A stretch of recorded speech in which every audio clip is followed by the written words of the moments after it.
Happy Wednesday to everyone except Chicago Mayor Lori Lightfoot, who has been ousted by Chicago voters in what might be the most surprising election results that we've seen in quite a long time. She didn't even make the runoff. So in Chicago, how the mayoral elections work is you have to secure 50% of the votes to win outright. If you fail to secure 50% of the vote, then it goes to runoff. That's what happened. Lori Lightfoot only secured 16% of the vote. 16!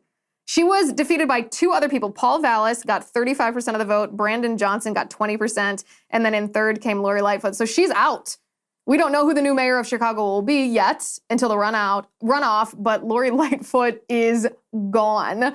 To say that I'm delighted probably doesn't even express the joy that Chicago residents are feeling right now.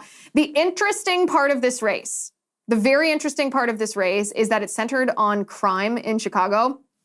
As the Biden administration basically ignores crime in our inner cities, as Democrats across the country tell us that, people are safe, even though it's more violent in our cities than we've seen in decades. This is actually what determined the outcome of this race, this mayoral race.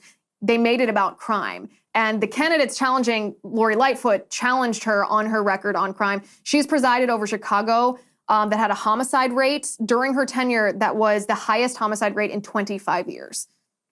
That's inexcusable. That's unacceptable. So this, I think, is a bellwether of 2024. People care about crime. Doesn't matter if you're a Republican, doesn't matter if you're a Democrat, as long as you're not a Democrat elected official who is part of the elite ruling class, who has taxpayer-funded protection, who is insulated from the actual physical harm and danger that is caused by the policies that you've implemented in inner cities for the past 50 years. Actual real Democrat voters care about crime, and that's the case in Chicago. So that'll be fun to watch this whole thing unfold and to see who Lori Lightfoot blames for her loss.